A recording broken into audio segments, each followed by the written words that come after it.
Please do.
Okay, we're going to get the meeting started. If you could all rise, please. Pledge allegiance. I pledge allegiance to the flag of the United States of America and to the republic for which it stands, one nation, under God, indivisible, with liberty and justice for all.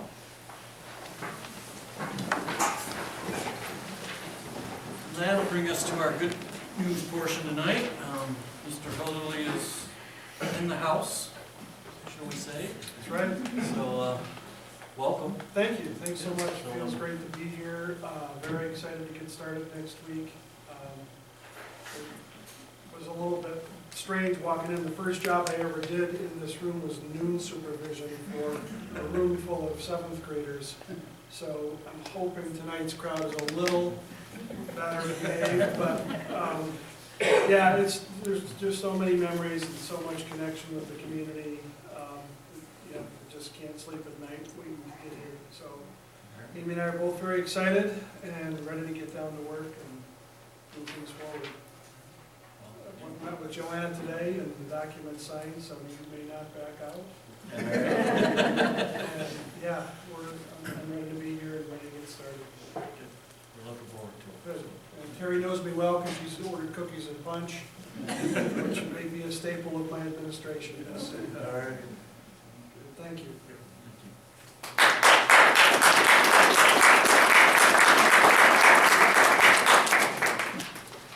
This will bring us to our first public comment portion of the evening. It's on agenda items only, because tonight's agenda is really full. Each speaker is limited to 3 minutes.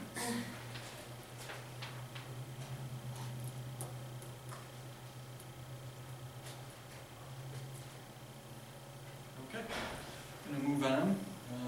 Any revisions or approval of agenda?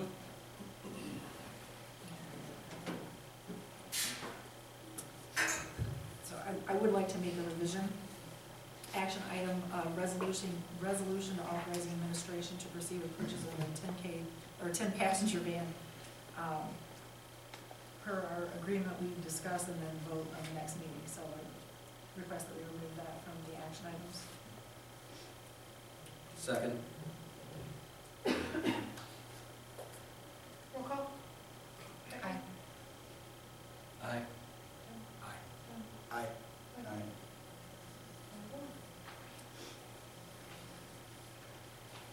Okay. That'll get us to our schedule reports, transportation update, and Newsom. Everyone's favorite part, transportation. Come on right up here, man. Thanks for having me. I think Greg introduced me last time I was here. For those of you who don't know me, my name's Ben Newsom. I've taken over for Shannon as the location manager here in Tecumseh. How much time do I have? Like 3 minutes? You have as much time as you need. Ooh. Considering where we were a month ago, how much time do I need? So everybody knows what happened at startup. You know, when things go wrong, you know, what went wrong, the lessons we can learn, that's the important thing to take from it. Where we are today as opposed to where we were about a month ago, you know, I talk to these guys every single day. We are a lot better than where we were. For the most part, the kids are getting to school on time. They're getting home at a reasonable time, except for a day like today. So there is a nationwide shortage of bus drivers.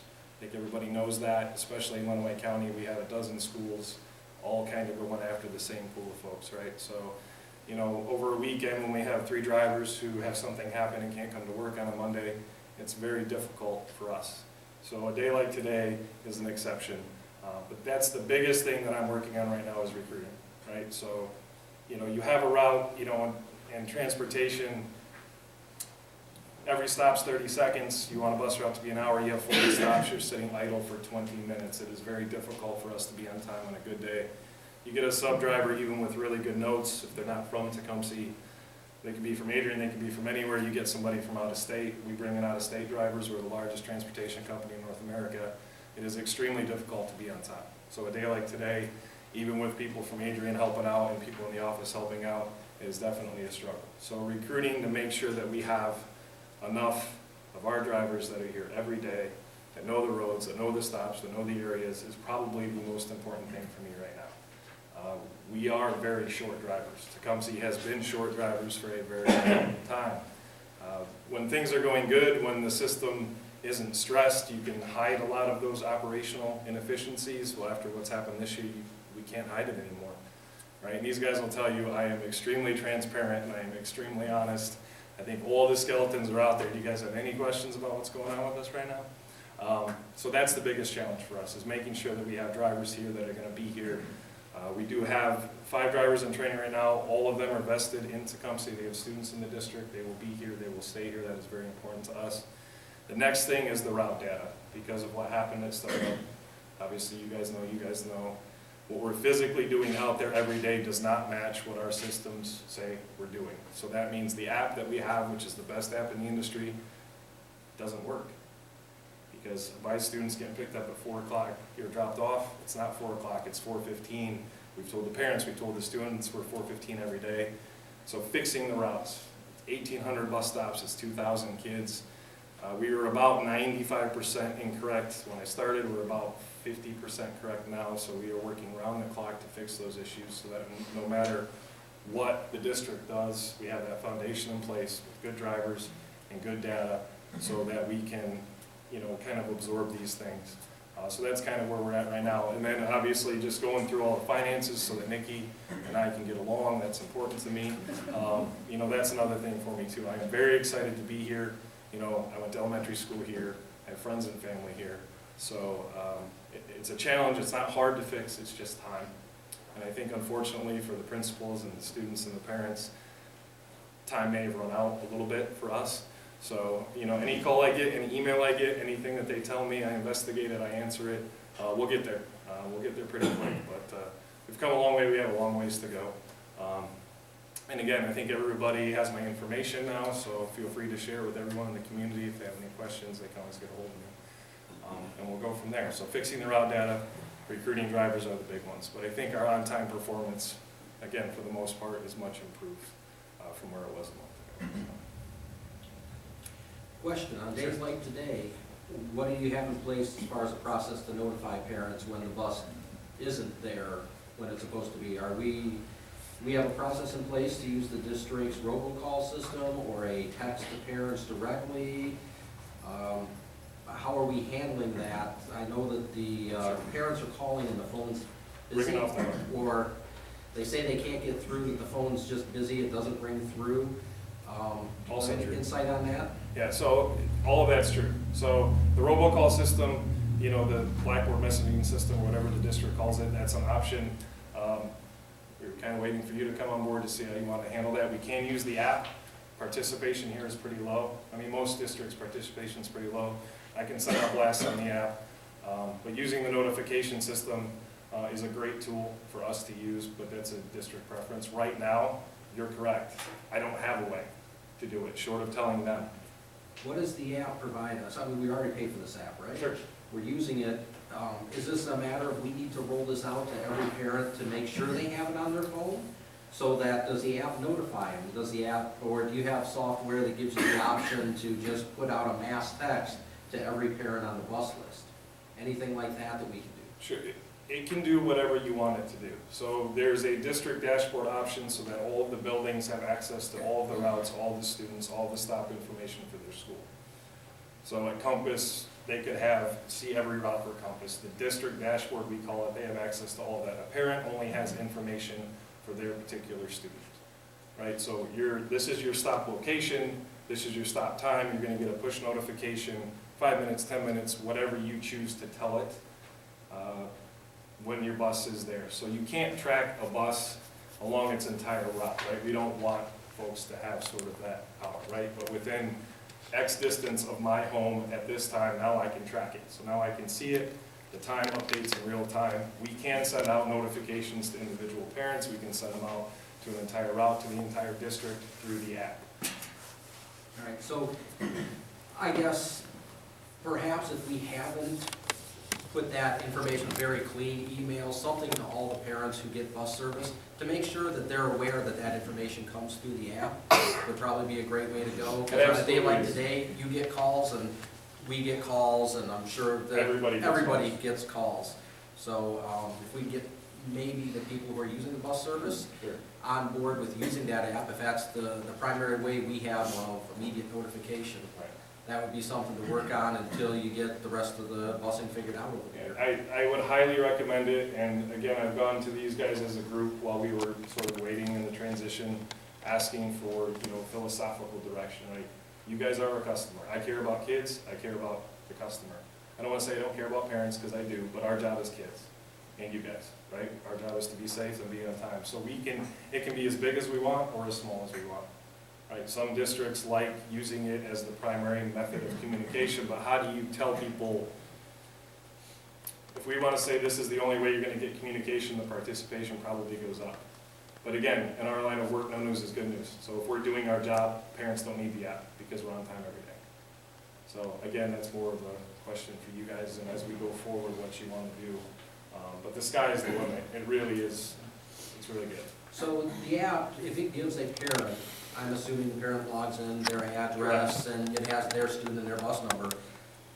The roads are bad and the bus is running late because of the roads, they're gonna get that real-time information. So while they're sitting there worried about their kids, I think that'd probably be a great thing to push out to parents a little bit harder and make sure in the clearest way possible that that's the go-to method to get that bus information.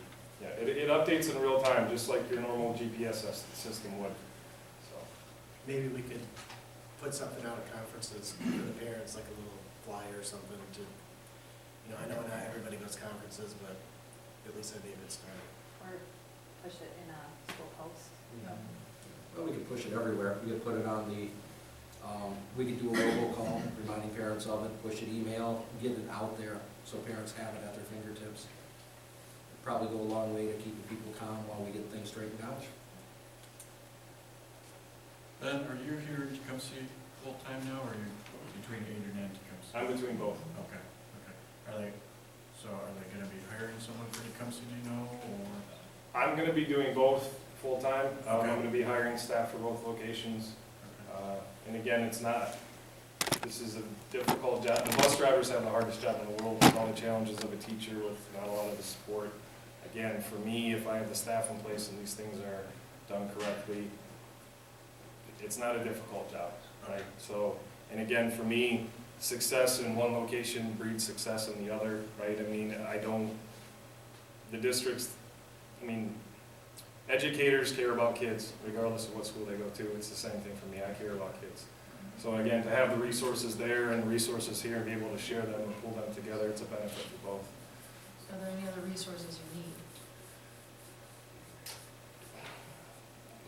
A time machine to go back to about June, so we can kind of skip all of this. But other than that, again, it's, we're here now, we'll get it fixed. We're on our way. It's just time. Not hard, just time. I have a question. We had a couple of issues with not having buses for athletic events. I've heard we've done to correct that from that. That's staffing and staffing only based, right? In the afternoon, if we were short 2 buses for North today, that was a bit of a struggle, right? So again, if we don't have enough drivers, then we have to get very creative. So that's what, when it comes to athletics. So, and again, we are, you know, it's a union bus garage, so it's done by seniority, so folks can bid on trips, and they like to take the trips because it's a bit of a break for them. So they like to get out there and do those things. The trips go very quickly. So driver A takes the trip, and now I have to cover the route behind it, and if you end up shorthanded, then there's a struggle there somewhere. So that is simply staffing based. To that regard, we have a history of some sports will get a bus ride to an event. Doesn't matter where it is, could be Dundee, could be Dexter. And then the bus leaves, drives back, and it's up to the parents to figure out how to get their kids Correct. in a 2-hour period there. Is there a issue from your standpoint, labor standpoint, with the bus waiting there like they do for the football team and some of the other teams? The requests come to us from the district. So you if can we are put that dropping request. off, we are dropping off because we were instructed to drop off only. If we are told to wait 12 hours for a cross-country thing on a Saturday, we wait. We just pay the bus driver to wait, right? You pay the bus driver to wait. That's simply district preference. So the majority of the ones that I've seen typically have been dropped, so we would drop off and we don't stay. But if you want us to stay, we'll stay. So, Thank you. Any other questions, Ben? Thank you, Ben. thanks, guys. Thank you for your comments. Okay, monthly finance report. Vicki? Hello, everybody. You have your normal monthly finance reports in your packet. The accrual hit this month, so there's a lot of negative you see there. Other than that, the monthly activity is the usual activity.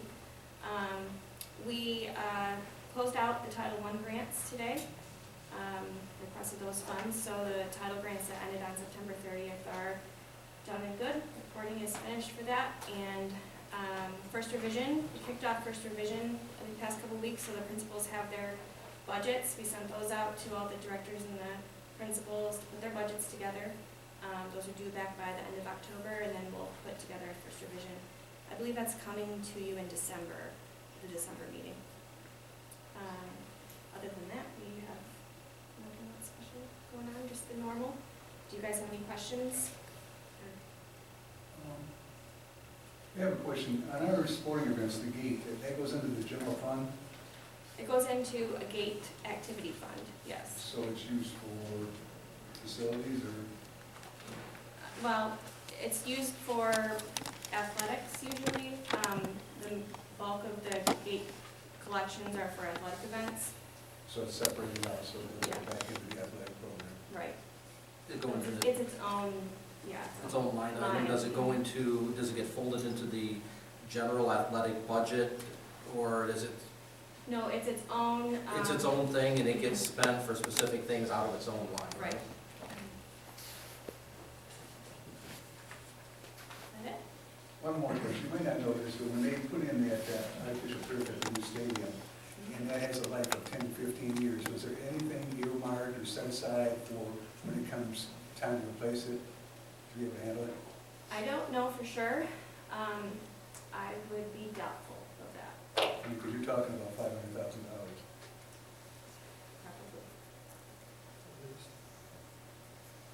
How many years do we have on it? I think we got 10, and what all I would say is from 10 to 15.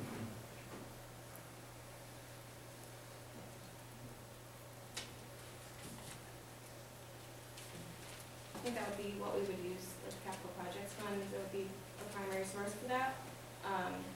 And we should probably, I would suggest, start chipping towards that fund to carry forward for Yeah, we got swimming You know. pool, football field. plethora of things. Good luck. Didn't we actually lower our capital We funds did, for this year? we did. Are you gonna maybe raise that back up with the revision? I I think we should be able, Yes, yeah. we should have that opportunity. Yes. Okay. We cut it, we submitted for a third of what we had submitted in prior years. 600,000 was the prior year amount, this year was 200.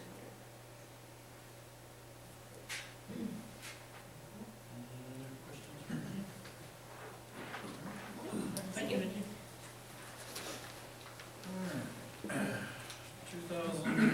2019 district audit presentation.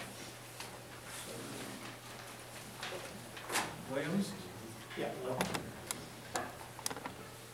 All right, good evening. I'm Bill Tucker from Maynard Harrison, here tonight to present to you the audited financial statements from June 30th, 2019. I'd like to start by just kind of walking through the information so everybody's familiar with the documents I handed out, and then we'll get into the audit presentation itself.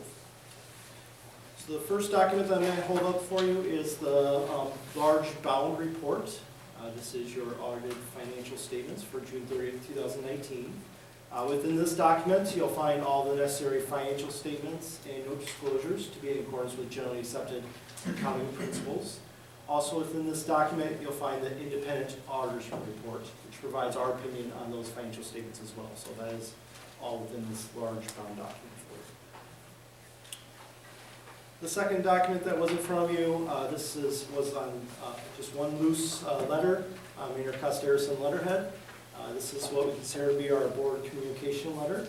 A majority of this letter is boilerplate language. It does go through and address some of the more significant estimates within the financial statements for such things as your useful life of capital assets as one of the more significant estimates within the financial statements.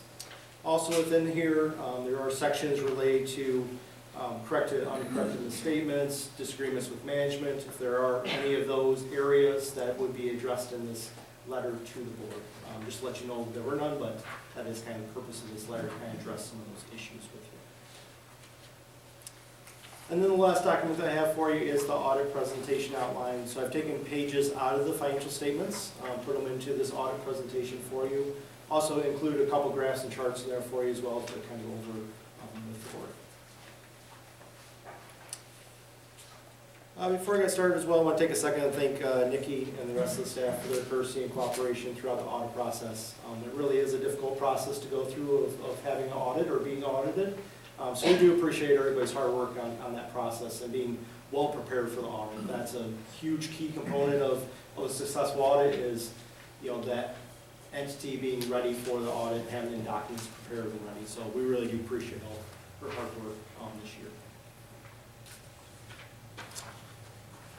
All right. The first page that I'm going to turn to is a synopsis of the independent auditor's report. So the independent auditor's report in the financial statements is on pages 1 and 2 of the financial statements. As I mentioned, this first page that we're turning to is just an overview of that independent auditor's report. The purpose of an audit is to provide opinion as to the fair presentation of the financial statements in accordance with generally accepted accounting principles. It's not to detect fraud, and it's not to give you an opinion on your internal controls. Within the independent auditor's report, we're providing our opinion on your financial statements. We're actually giving our opinion on the 4 opinion units of the district. Those 4 opinion units are the governmental activities, each major fund, in which there's 2 major funds in the current year, the general fund and the 2015 debt service fund. And then the last opinion unit is the aggregate remaining fund information. Our opinion on each of those 4 opinion units is an unmodified or clean opinion, and that's the best opinion you can receive on your financial statements, meaning that everything is in accordance with generally accepted accounting principles. All right, the next page that we're going to turn to is the governmental funds balance sheet. This is on page 13 of the financial statements. The governmental funds balance sheet is a snapshot of your assets, liabilities, and fund balance at June 30th, 2019. This is presented on the modified accrual basis of accounting, so this is the same basis of accounting that you're adopting your budgets at. On this page in particular, we'd like to focus on the general fund, as it is the main operating fund of the district. In particular, we like to look at your total fund balance and then your assigned and unassigned fund balance, or those components of fund balance as well. So at June 30th, 2019, you got a total fund balance of $4,733,783, with portions that are considered to be non-spendable for such things as your prepaid expenses. You've already expended those dollars out, leaving you with assigned and unassigned fund balances. This is your third and fourth number up from the bottom, of $4,423,861 that is available for expenditures in future periods. This dollar amount represents approximately 15.6% of your annual operating expenses. That is down slightly from last year. Last year is about 19% of your annual operating expenses.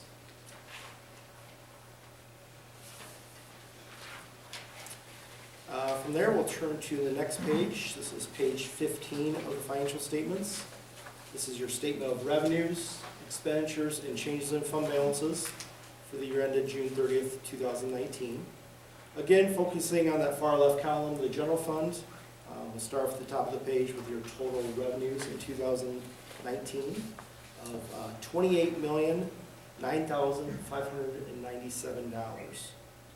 That was a decrease of approximately $339,000 or 1.4% compared to 2018. A couple of significant fluctuations that we saw within your revenues, and all these were kind of in your local sources of revenue. First, we saw a decrease in your donations in the current year.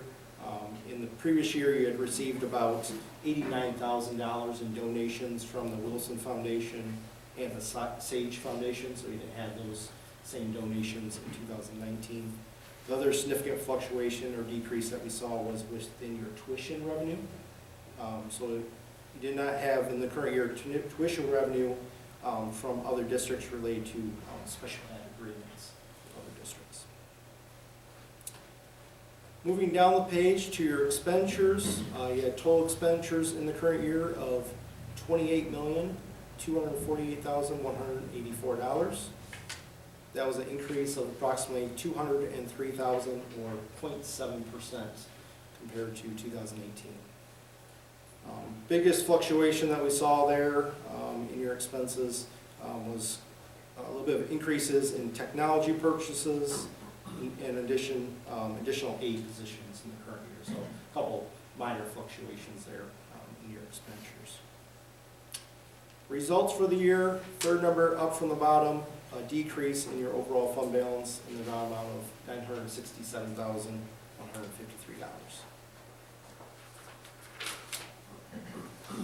All right, from there we have a couple graphs and charts for you, just give you a visual perspective of some of those same numbers. Again, focusing on the general fund.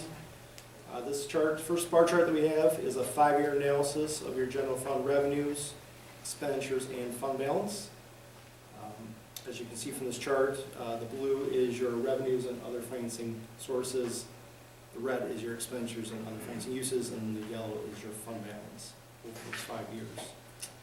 Your general fund revenues have exceeded your expenditures in 3 out of the last 5 years, in particular 2015, 16, and 17.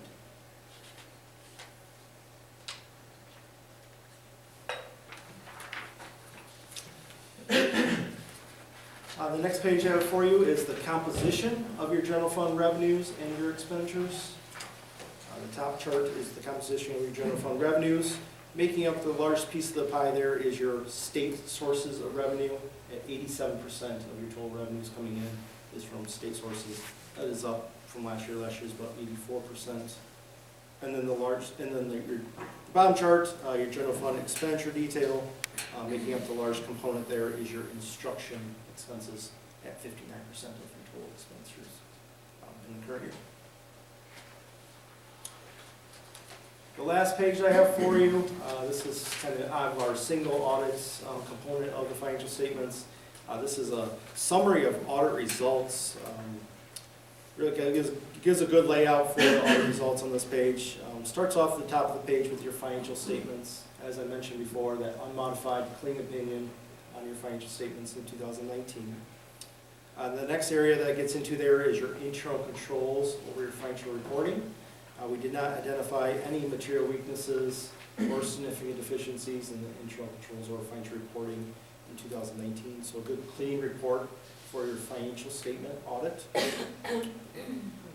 The next section that gets into is related to your federal awards. So the district expended greater than $750,000 in federal awards in 2019, therefore requiring additional procedures related to those federal awards or a single audit report.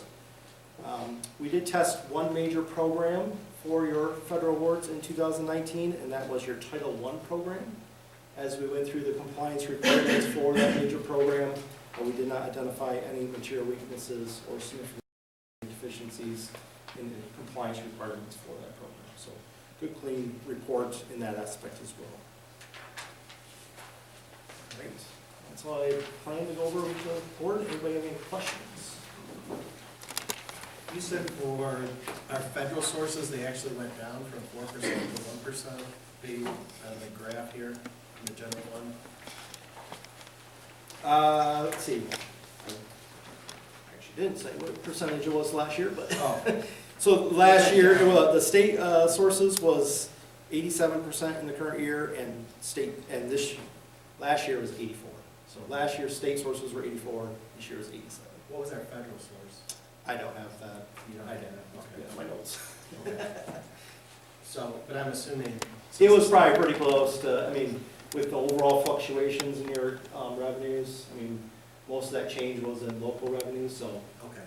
federal sources was probably 1-2%.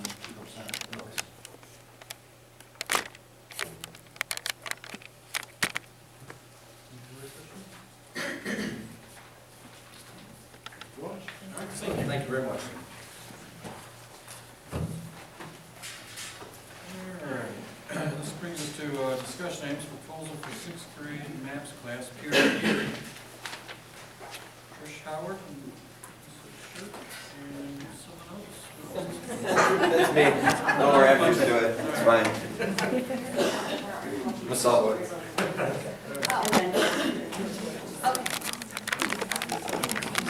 Okay, well, I guess I can. So we wanted to touch base with you real quick first before we jump into group here about our culture and climate survey.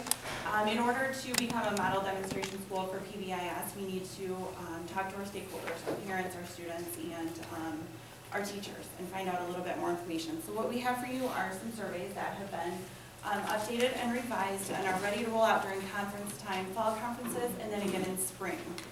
And what we'd like to do with these is put them out at conference time through Survey Monkey online and pull our parents for some information. And you can see some of the sub-scales on there as far as parent information. And then if you flip through, you'll see the questions that the students will be asked and also the school personnel. We're looking forward to using this as a proactive tool to find out some more information, like we said, about families' experiences with their child's education, students' perceptions of the school climate, and the school personnel's experiences with different aspects of our educational environment. So what we'll do is we'll use this data to assess our strengths and our weaknesses at Compass, and then we'll form a plan around how are we going to improve on some of those areas of weakness, and we'll share those out with you as that data comes in.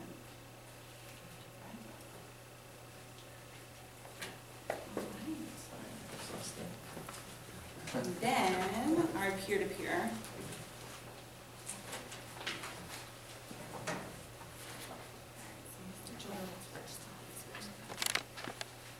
We are very excited to be here tonight, sorry. We have Joel Maselowitz, who is a peer-to-peer teacher at the high school, Lisa Shirk, our student support coordinator at Compass. We also have Jana Sanderson and Molly Tanner, ASD consultants from the ISD, supporting us in the audience. We are here tonight because Compass Learning Center is requesting to make peer-to-peer a part of our 6th grade MAPS rotation starting in December, and we need approval, hoping for approval from all of you. And we can speak to, yeah, I will. Oh, yep, perfect. So Lisa and Joel are gonna take it away. All right. So, I want the lights off so we can see. maybe a little bit dimmer would be better. Yeah, there we go, that's better. All right, so as part of the outcome of the 2018-2019 administrative meetings throughout the county, Joel's going to speak a little bit to some of those county goals that came out of that. Peer-to-peer was one of the 3 main goals. Okay. So I was fortunate enough to be a part of the ASD work group in Lenawee County, which was really unique for me. I was able to work with all the administrators in the entire county, developing goals for our ASD learners, our students in the entire county. And as Lisa noted, one of the goals was to have peer-to-peer established in all buildings in all the counties, or all the buildings in this county in 5 years to have an established peer-to-peer program. Fortunately, at the high school, we already have one established, and I'll go into that more as the presentation goes on. But our model is one that the county looks towards as sort of, it's running more efficiently right now than any other program. So, go to the next slide. So, number of children identified with ASD, it used to be 1 in 68, now it's 1 in 59. Obviously that number is growing and it's across the board, but I'll talk about 2. And in Tecumseh we have the highest number of students with autism. That goes for amount and percentage as far as it's compared to enrollment. So.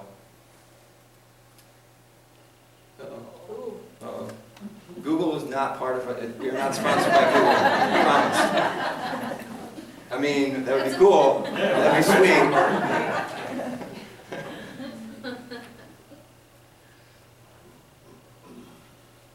All right, so that's just another indicator for our students with autism in Michigan. So that number is growing year by year. So the county administrators and our teachers noticed this trend and that we needed to find some action with that, and that's where the ASD work group came from. So Lisa's going to talk a little bit more. Right? Okay. All right, so there's over 600 elementary and secondary school buildings right now in Michigan that are running peer-to-peer programs. Right, so looking at, there we go. All right, looking at the peer-to-peer programs being an evidence-based best practice and providing ongoing support and modeling by a peer, known as a link to a student with an IEP. Some of the premise of the program is really just teaching around those, just teaching that general education students, the autism spectrum disorder, some specific information about students with autism, and then helping to develop and build those lifelong relationships. All right, so we mentioned that peer-to-peer is an evidence-based best practice. It's also endorsed by the Michigan Department of Education. The curriculum has already been developed through Grand Valley State University, the START program. And through research, we know that the peer-to-peer program will increase outcomes for students, the identified student as well as the link or the supporting student. So looking at some goals for all students, our data shows that students who have participated in this program have increased grades, reduced behavioral referrals, and increased attendance. Looking at some of the benefits for students with autism, you can see increased socialization skills, academic outcomes, independent skills, accountability, and responsibility. And then on the other side of that, looking at some of the link or the supporting students' benefits, empathy, self-esteem, increased knowledge of differences, leadership skills, decision-making, really feeling a connection to school. So,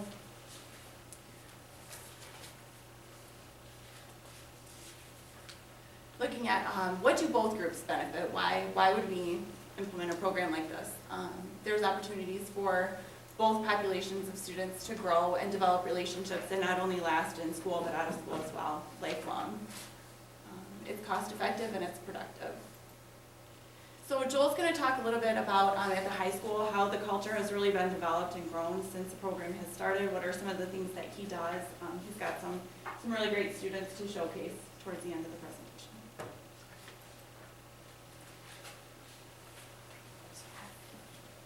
So about 5 years ago, this trend, this increase in the ASD population in our school, but as well as really the entire country, we put together a peer-to-peer program. As Lisa mentioned, that curriculum's already been developed by START.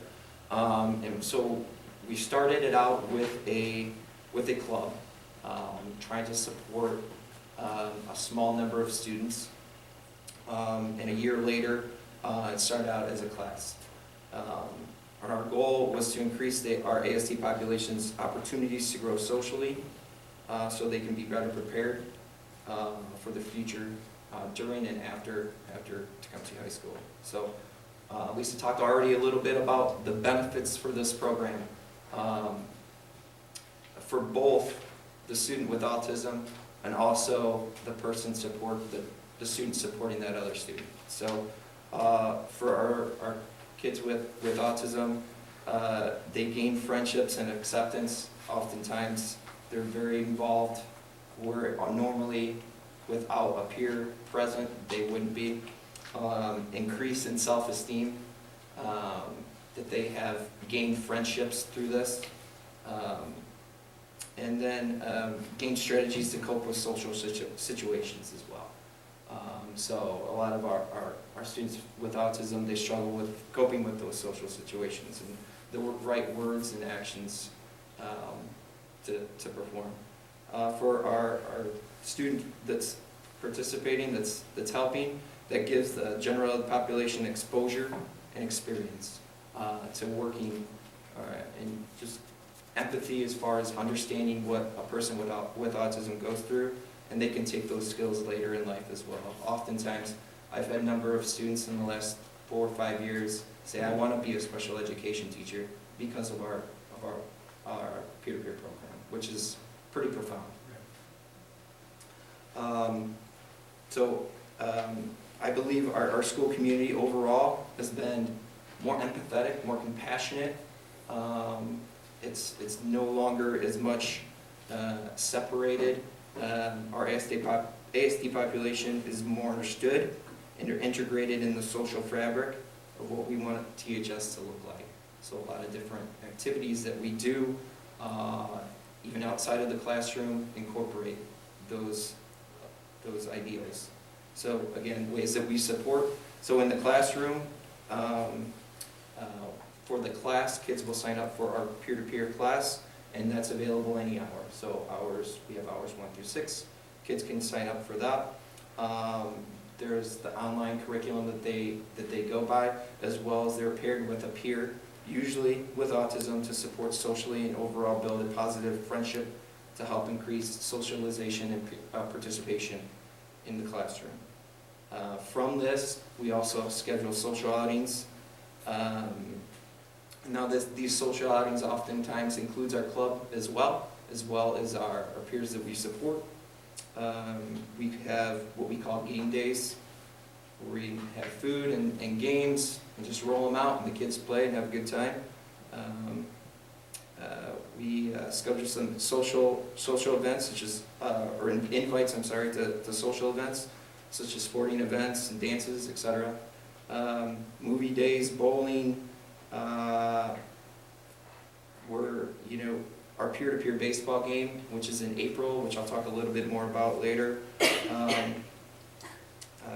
Cookie making, pumpkin painting, and end of the year activities, ice cream socials, different things like that.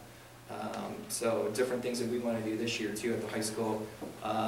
Kids had the idea of making tie-dye shirts, so I think that's pretty sweet. We're going to try that out. I'm sure I'll get one for all you guys. You guys can wear it one time. That'd be cool. And a 3-on-3 tournament is we would like to do that in the spring as well. So So, these from this. Sure, we don't go back to Google. Okay, yeah. There we go. Okay, so this is just some of the data that we have collected through time. That 2016, that is the club members. So first year 52, 68, 82. As you can see, a steadily increase.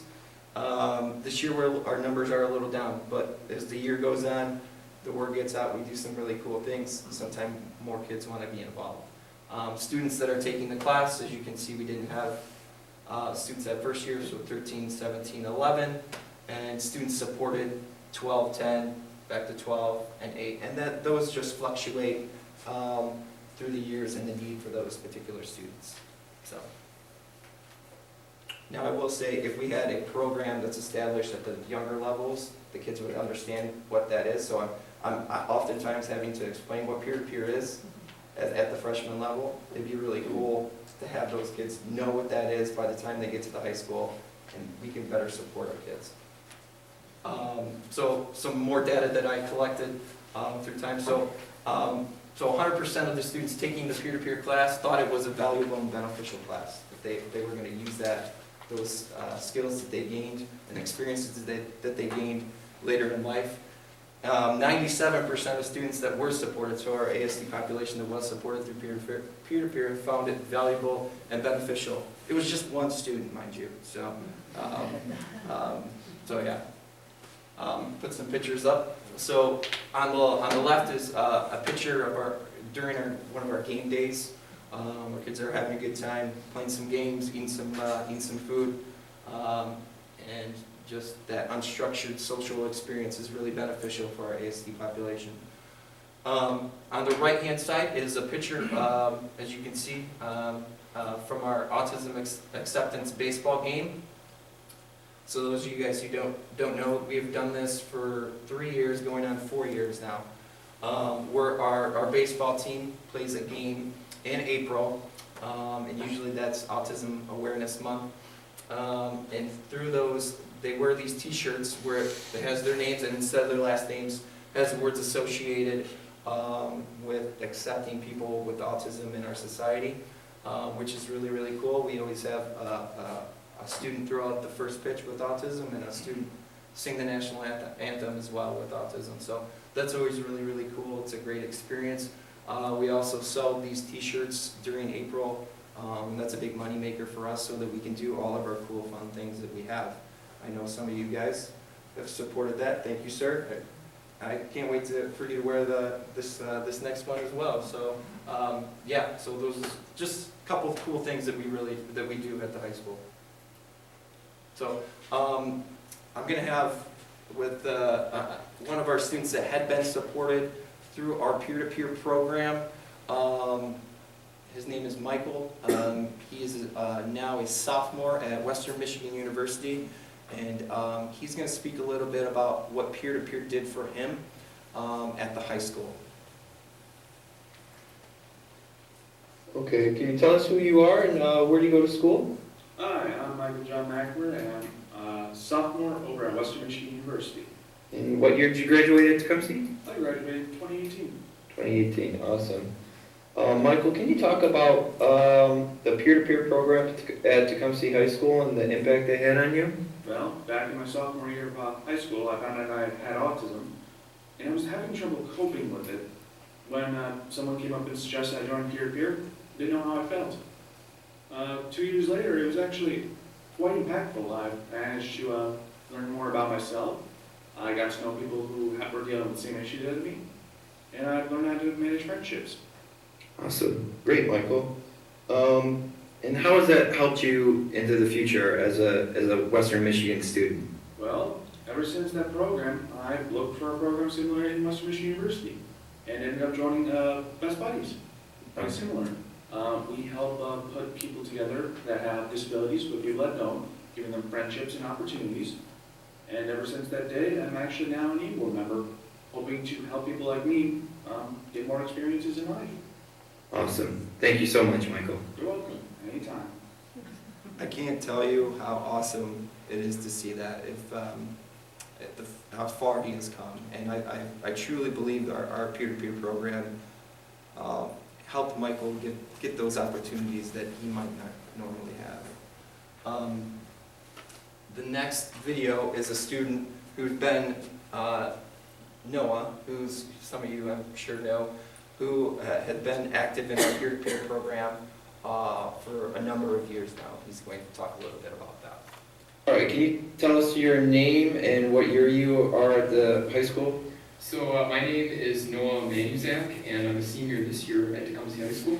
Awesome, thank you, Noah. Can you tell me a little bit about your experience with peer-to-peer and how you think that's benefited yourself as well as the school itself?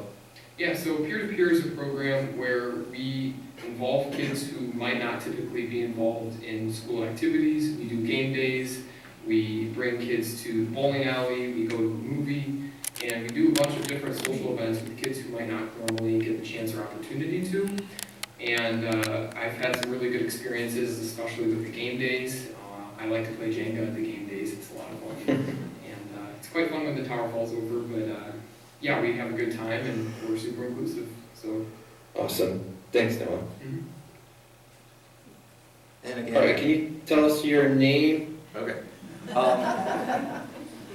And on the flip side of this, these experiences for all of our students benefit them later in life. They have become better citizens, better people from these experiences. And I can speak for this program itself.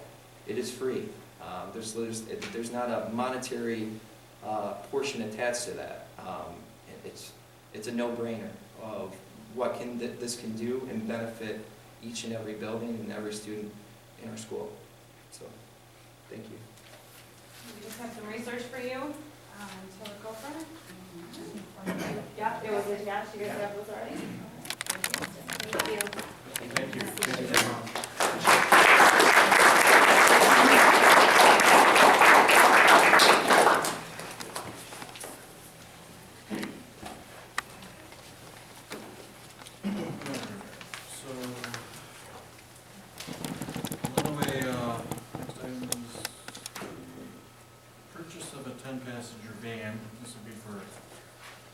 The athletic department to use for the smaller teams, like a different golf team and so forth. Yeah, I think you got more information on it. Yeah. We had budgeted for, we had included a van in our capital projects budget for this year. A 10 to 12 passenger van is allowable without folks being required to maintain a chauffeur's license. Mr. Zajac had put together, he looked at all the first student bills for those trips that you had mentioned, taking teams all over one way, and depending on the month, he had calculated that with a 10 or 12 passenger van, obviously you can't take all teams, but he could save between $2,500 and $4,500 a month by using a van. So what we did was we joined My Deal, which is a purchasing consortium, specializes in a few types of purchases, but one is vehicles. And so what they do is they bid out on behalf of districts, $150 for a membership, and then you don't have to do the bidding. So really, as soon as we are okay to do that, we can start looking. And that's basically where we are. Does the person driving the van have to be a chauffeur license or anything? Not if it's a 10 or 12 passenger van, no. I thought it was 16. If it was the driver and 15, you could drive it. It's now the driver and The driver driving now? Well, do we own any vans right now? The only vehicles we own currently are those that are utilized by facilities maintenance. Okay. So you're gonna have small teams with 2 vans be even better, and how much would you save? Right, I mean, I don't know. And do we run any contract issues with the contract we have with the, We did tell Shannon, back when we were putting the budget together, that we were looking at this and asked her what the the impact would be. She didn't see any problem with us doing this, or it impacting our contract. I also talked to SETSEG, for insurance purposes. This would be covered under the first year with no adjustment in cost, which I found hard to believe, but, yeah.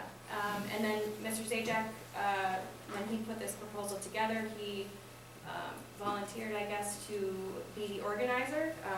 This would primarily, I think the purpose would be for athletics, but, you know, solo and ensemble, quiz bowl, there are lots of other uses for small groups of students, so. So there's an actual proposal somewhere? There was a proposal that John had turned in to Ryan months ago. I don't have it. John, do you have it? We don't either. Okay. So, Right. and that's a problem. We discussed it quite a bit in committee, and that's where I got the 2 bands, and they even thought 2 bands with the size district we have, and the number of small teams and groups that we transport, to, maybe make more of a savings. Right. I know we talked about, because of the budget crunch at that time, we talked about starting with 1, seeing how it goes, seeing how, you know, so. I think it's a good idea, but I need more information, definitely. Okay. I can have I was a We little definitely need to surprised see it on the see, agenda. we definitely need to see the plan. I mean, obviously, it's, if we're paying for it out of the general school fund, it needs to be available to the robotics team, Right. art department, Yeah. band, orchestra, everybody needs to have availability, or Right. have the option to use it. Sign up for it. Do we Right. have any policies in place for drivers? Because we're gonna be taking on a pretty big liability by adding drivers, so we might wanna have some additional, we may want them to get a chauffeur's license, just so, you know, they've taken that extra training. Yeah, it's not complicated. Yeah, Yeah, it's easy to do. but something to protect us, you know. The AD, in my talks with the committee, he said that there's a number of districts that are already doing this, that they have their bands, and that the coaches drive. Yeah, a lot of colleges do this. Yeah. So I think it's a good idea, but I just think we need more information. Yeah. So I if can he's get, got a proposal. the numbers that you put together. Is- Ask them for those. Is the bidding process both new and used vehicles, or just new? Yes, it's, Both. yes. Okay, good. Mhm. Yep. I don't think that he's planning, or I wasn't planning for sure on suggesting a new vehicle, because there are lots of, yeah, Good. lightly used, gently used, gently used. So, it's statewide, so I know, I saw one district in this area, they went all clear over to Grand Rapids, took their van up, they, you know, got such a good deal, so what's available to you is really great with this My Deal program, so. Okay. Thanks. Yeah. All right, so next item is the board resolution of Runaway County education policy.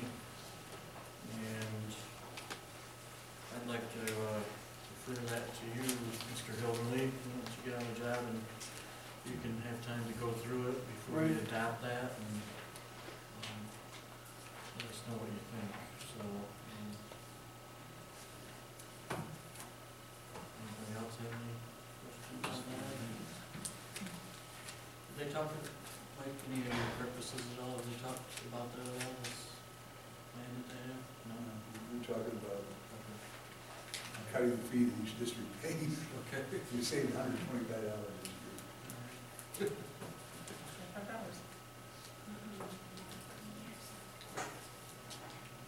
Anything else on the education policy guide? I was looking through it to make sure there was no deadline or anything we had to meet. I don't see anything. There is an October deadline they asked for. Yeah, we just asked for it to be adopted in mid-October. Okay. All right, board committee updates, communications, Becky? Yes, so, this up here. So our communications committee has met twice. The first one, kind of just getting to know each other, lots of suggestions about better ways to communicate with our parents. One of the suggestions was that our administrators of each building write a newsletter monthly, and teachers keep in more of a weekly contact. And again, these were just ideas that were being thrown out. We were kind of trying to come up with that base idea of what we wanted to go after. So definitely better ways to communicate with our parents, to get information out that is critical and just things that they want to know. One of the suggestions at the last meeting, so we were talking about the ALEX program, and I shared, Ms. Howard had shared a story about a student that was in trouble, but he wanted to have his ALEX down at the office with him. And I thought that was awesome, the new math program. That says a lot. So I shared that with the communication committee, and one of the parents on our committee said, that would be great if we had a video on that, something that we can see and see exactly what it does, those sort of things. So that's kind of where we've been talking, and then also looking at some marketing ideas.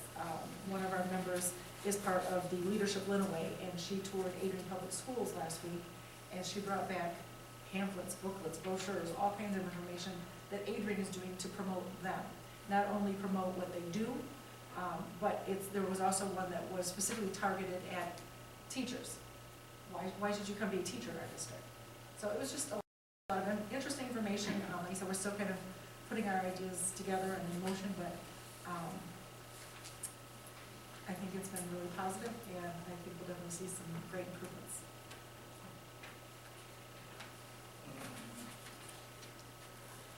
Okay, the Tecumseh, right? Athletics? Yeah. The Tecumseh Athletic Committee met on September 30th for our first meeting. We started out by reading the committee expectations and the role of the committee. There was a lot of discussion. We discussed Tecumseh issues, being in the SEC for, given our school size now, we're now one of the smaller schools in the SEC, and how there's some concerns how we can compete in basketball and football with the bigger schools. Suggestions and discussions on going independent in certain sports or all sports, weightlifting issues with the football and participation by players in the off-season, how to get the kids in the weight room and engage. Our second topic was youth sports. Participation levels were reported to be good at all levels for football and other sports. The discussion for a creation of 2 teams for the 7th and 8th grade basketball season, which the AD said he's going to put the second team in. Pay-to-play reinstatement. It might help the offset the cost of facility upgrades and add money to the athletic budget. They even proposed a bond, which I didn't think would fly, but it would help pay for facility upgrades to compete with other SEC schools who are starting to upgrade facilities. How to raise money for facility upgrades, upgrade tennis courts and baseball fields. Speaking of tennis courts, they said our tennis court is in rough shape up there, and needs some attention. We have a really nice football field, one of the best in Illinois County, but we don't have a locker room for home visitors, so there was a lot of talk about that. And of course, athletic transportation. They talked about purchasing 2 to 3 vans for coaches and parents to transport players to different activities. Would save money in the long term, according to the AD. Fundraising. A lot of discussion here. What does money get used for? Gold card money was discussed, and how it is dispersed for football, basketball tournaments that are run out of high schools by FAAST Sports Organization, and what financials Tecumseh has taken in, what finances Tecumseh has taken in from those tournaments. Really good idea. The AD is proposing to create a Hall of Fame for former Tecumseh players or teams from years prior, asking the public for input on nominations for consideration for the wall. And then I had some questions that I just wanted to put on the record. We've already talked about some of them in the meeting. But when it was decided to put in an artificial turf football field with a life expectancy of 10 to 15 years, were there any arrangements made for covering the cost of replacement when it became necessary? Second question I'd like to put out there is, do we currently set aside any of the athletic gate revenue for athletic facilities maintenance or updates? I think we have that answered a little bit. And then the purchase of 2 to 3 12-passenger vans. If we did that, would it increase the efficiency and lower our athletic transportation costs?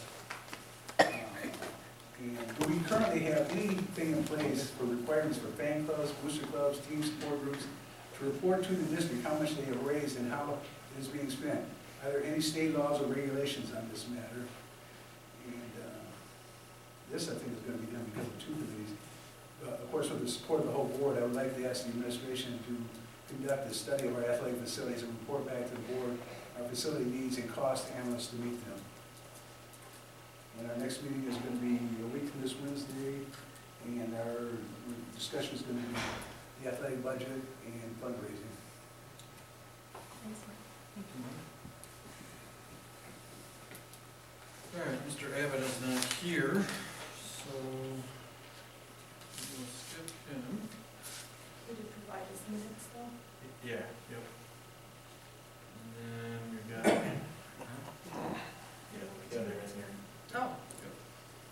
Okay, thank you. And then, maintenance and facilities, Kevin? Maintenance and facilities, we have some overlap, which I'm sure will end up being joint committee work. The football field, that was a topic that was looked at. I have to point out that Mr. Hawkins had been here a week and 2 days when we first met in committee. So he was just getting his feet wet, and we pretty much dunked his head underwater, is what we did to him here. So a lot of this is in progress for him, and he's at the very beginning of it because he's at the very beginning. But the football field, there's a known factor with the surface of the field, but it's looking like 5 years out. It's a give and take thing. It depends on how it wears, right?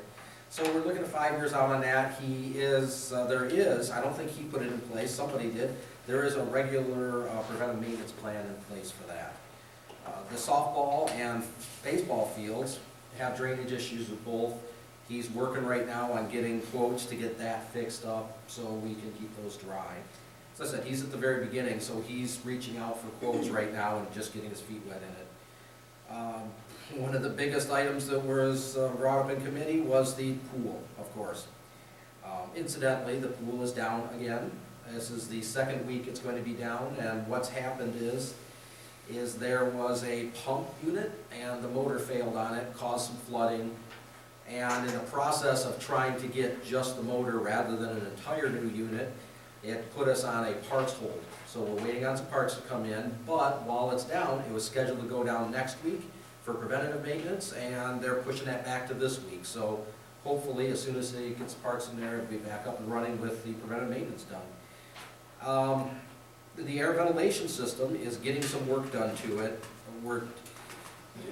Right now, our facilities department is trying to get a baseline on it. Where it sits right now is in a state of hasn't been maintained, wasn't working efficiently or at all in most cases. So getting it back up and operating to see how well it operates and how much we're going to have to put into it, or if we're going to be able just to do maintenance to it for a while and keep it going along. The quotes that were sitting there when Tom got here, one was 100,000 and something, and one was 600,000. So there's a big question mark as to what those quotes entailed and what was necessary and what was just wanted, right? So the pool is a work in progress, I guess, and it'll be a little while before we get the answers on that. The snow removal, we did discuss snow removal, getting ready for winter. Contract is in place, and it looks like we're all set as far as snow removal. We shouldn't have any surprises. Should be moving forward smoothly there, hopefully. That contract still with FNS? Yes, it is. Any predictions on how much snow? I'm going to call for about 1 inch. We prefer that. The Compass small gym, there was a discussion about that because last year we had a lot of traffic from the buses going through the gym, brought in a lot of dirt, a lot of snow. There was some odor in there, and it wasn't friendly. They've changed things. Tricia, you changed the flow of students, I understand, is what we've changed, right? Yep. So we're going to pay attention to it and see what we can do to mitigate it, and hopefully we won't have any great costs. The change of flow will hopefully remedy most of it. If it doesn't, then facilities will be back with quotes. And, there we go. We have two things last here. Custodians. We're adding custodians. Compass is getting 2 as long as they clear, is my understanding, and the high school's getting 1 more. Compass is in need of a lot of manpower, custodial-wise. Keeping up with that many little kids is a daunting task. Probably needs more than 2, but we'll take what we can get and move forward getting that improved. The computerized maintenance management system to track all of our assets and the maintenance and repair cost of it. Right now, they're in the process of evaluating and probably be coming to the board with a quote on that pretty soon too. So we can get that in place and at least get a handle on our assets and what they need, whether they should be replaced or whether we're, whether it's nickel or diming us or whether we're gonna be able to keep it. And I think that's about it for the meeting. The meeting schedule for that will be as needed. When we get projects or when we get quotes and we have to dig into them, we're gonna call those as needed rather than put us on a fixed schedule and meet just to say hi and, have a bunch of cookies. Do you have any plans for, or ideas for how to deal with the tennis courts? The tennis courts are being evaluated next week. Yes, sir, I'm gonna talk to the guy next Monday.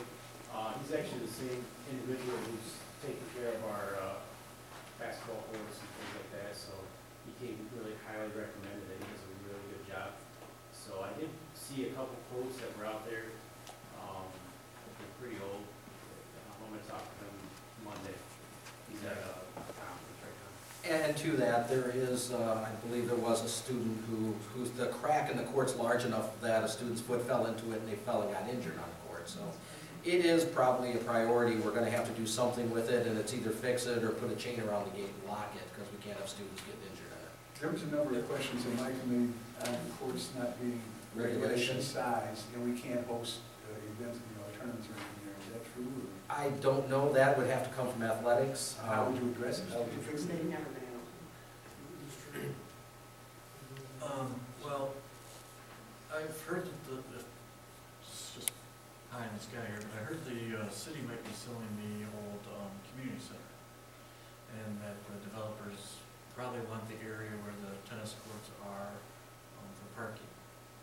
And so I think there's something we could probably do there, because I believe that those tennis courts many years ago when they were installed was a federal grant, and if they take them out, they have to replace them. So I think we should probably get with the city and maybe see what's going on there, and maybe we can work with them. Joint project? Yeah. Do a joint project and save both of us some money. So that's what I've heard on the street. So but I think it's something to look at. I don't know if it's even true, but that's what I heard on the street. The other thing we should do is see if we can use those courts in the meantime. If we use them. Right.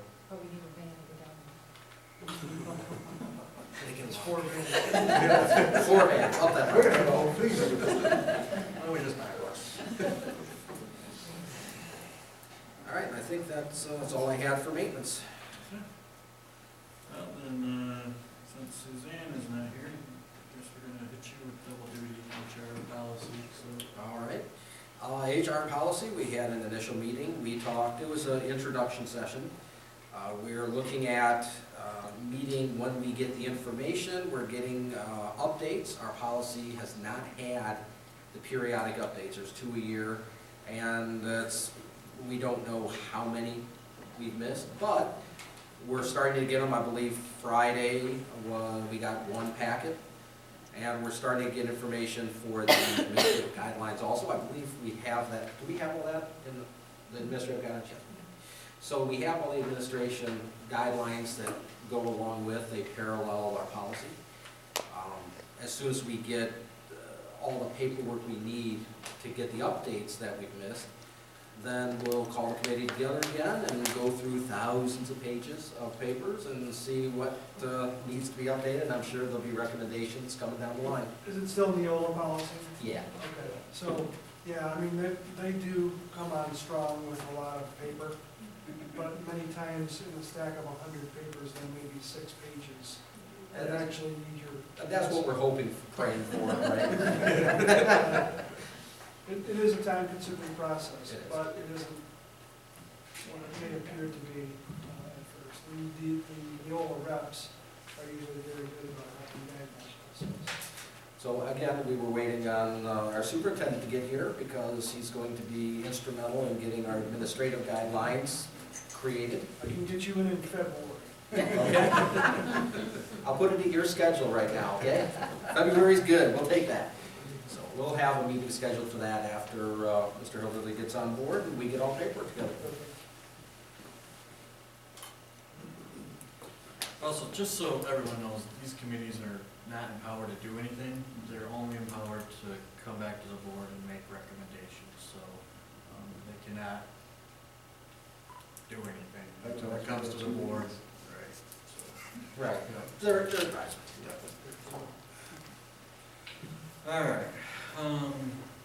Rick, do you have a report for us, or? We have an action item. We have an Well, we the have- action sorry, item we have is an first. action item,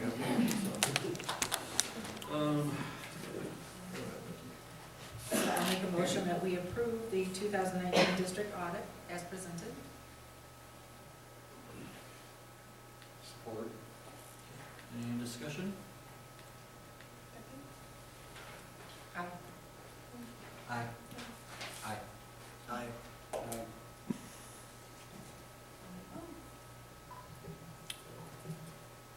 Mr. Hilderly, Just that Terry and I have worked to set up at least the first couple of weeks for me coming in. Various groups of people, including all of you, to sit down and talk to, and as I onboard, gather information. Day one, I really want to be in buildings, so we even had to schedule that to make sure that I could get everything in during the school days for everybody. So have lots of conversations arranged and set up to get started with. I've already had a few conversations on some small issues within the district. I guess I would say the thing that has struck me the most is, regardless of who it is and what we're dealing with, everybody's been really mission focused. There's not been complaining or excuses or back chatter about why things aren't getting done or why they are a certain way. The conversations have been, here's the information, let's move forward and get it fixed. So already, coming in, had a lot of respect for the people who are here, and even more so just in the last week in those conversations. So I know that when I start on Monday, it's go time and kind of hit the ground, ready to work. So I will be. all right. Awesome. Thank you. Okay. Next item is the consent agenda. It's the minutes from the regular meeting of September 9th, special meeting on September 19th, special board meeting on September 20th, minutes from regular board meeting on September 23rd, minutes from special board meeting on September 25th, and approval of the monthly check register from September 19th. Make a motion that we approve the consent agenda as it is. Support. Any discussion? Aye. Aye. Aye. Motion passes. All right, items scheduled for next agenda, recognition of Coach of the Year for Good News. There'll be facilities update from Hank or Tom. Athletic update, Sea Perch program. It's underwater robotics. So it's pretty cool. Department chair reports, math department and science department. So we're gonna start getting some monthly reports from departments. So, Great. action item will be the 6th grade maps class, peer-to-peer, the board resolution for the Illinois County Education Policy Guide, and maybe the van if we get more information. So this will bring us to our second public comment portion. Each speaker is limited to 3 minutes, so if you have anything to say, please come up to the podium and state your name.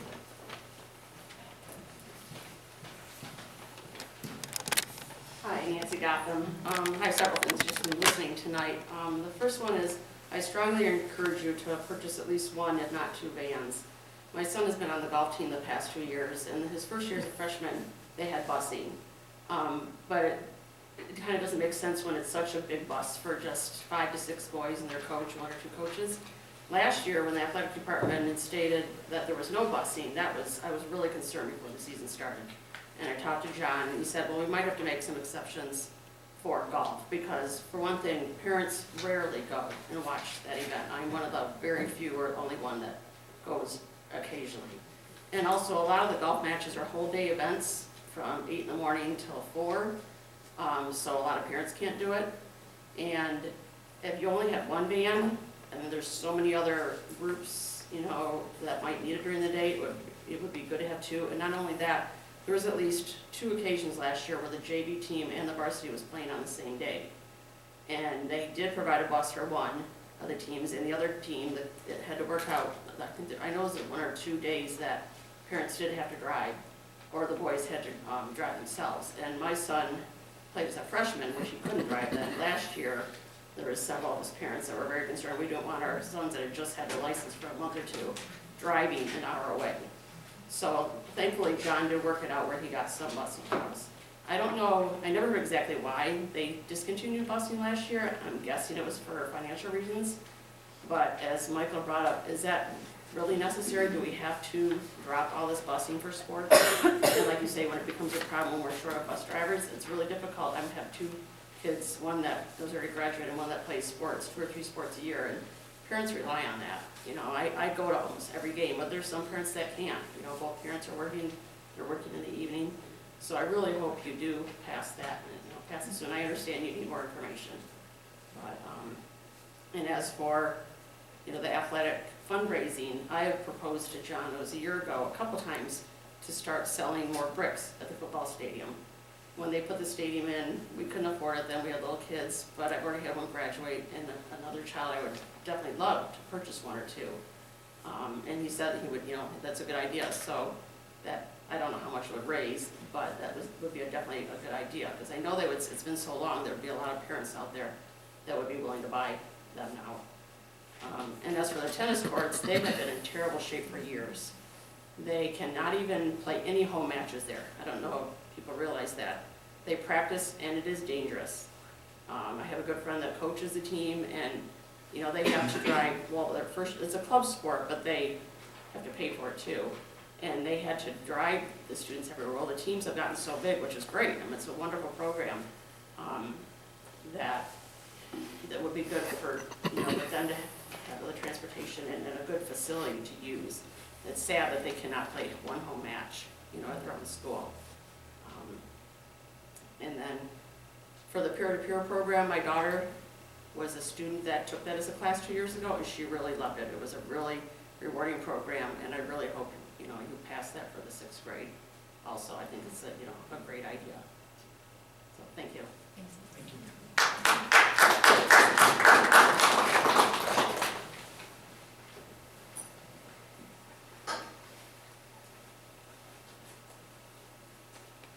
Okay, any board comment or discussion?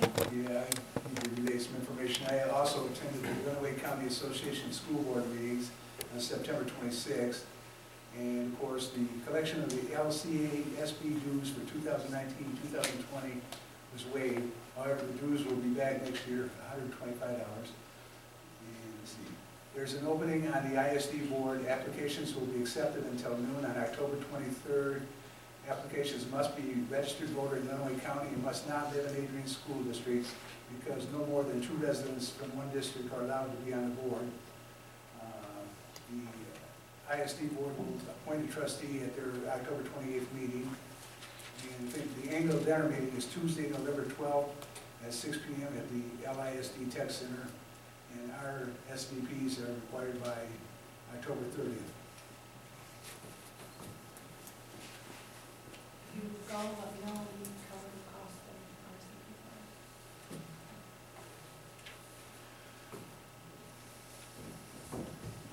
So, there's, okay. Welcome, and thank you so much. We really look forward to working with you and all of you, really, getting things where they need to be. I know Mr. Hawkins has been busy with a lot of things. We've all been busy with a lot of things. So just thank you once more for everything you have helped us get to where we are.